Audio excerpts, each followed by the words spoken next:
Top 5 სამოქალაქო მანქანა საომარი მდგომარეობისთვის, გლობალური კოლაფსის ან აპოკალიფსისთვის. დაალაიქე და გააზიარე ეს ვიდეო. მეხუთე ადგილი UAZ-2206, იგივე ბუხანკა, საბჭოთა ლეგენდა სამხედრო ფესვებით. აპოკალიფსისთვის შექმნილი ბირთვულ ომშიც მისთვის არაფერი არ შეიცვლება. დადის იქ, სადაც ასფალტი დამთავრდა უკვე 10 წლეულებია. უმარტივესი კონსტრუქცია, ფუჭებადი, თუმცა შეკეთება შესაძლებელია იქაც, სადაც ხელსაწყოებიდან არის მხოლოდ ჩაკუჩი. მეოთხე ადგილი Ford F250, 350. ამერიკული მძიმე წონოსანი, რომელსაც შეუძლია წაიღოს მთელი ბენზინგასამართი სადგური, უკვდავი დაკიდების სისტემით და ძალიან მძლავრი ძრავით. თქვენ შეგიძლიათ წაიღოთ მთელი ერთი დასახლების მარაგები, ან თავად დასახლდეთ მის ძარაზე. მესამე ადგილი Mercedes-Benz G-კლასი V463, გერმანული ყველგანმავალი, ასევე სამხედრო ფესვებით. შეხვდი აპოკალიფს სტილით. სამი სრულად დაბლოკვადი დიფერენციალის დამსახურებით ფაქტიურად არ არსებობს ადგილი, სადაც ვერ გახვალთ.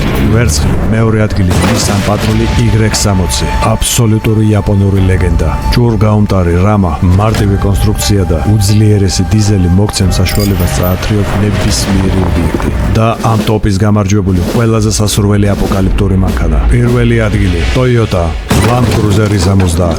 ნამდვილად უკვდავი ლეგენდა. გამოცდილი უდაბნოებით, ჯუნგლებით და ომებით. ბუხანკასგან განსხვავებით ის არ იყო შექმნილი აპოკალიფსისთვის, თუმცა მას დედის რძესავით ირგებს. და რაც მთავარია, ტოპის სხვა მონაწილეებისგან განსხვავებით, Land Cruiser-თან თქვენ არა მხოლოდ გადარჩებით, არამედ საჭიროების შემთხვევაში შეტევაზეც გადახვალთ.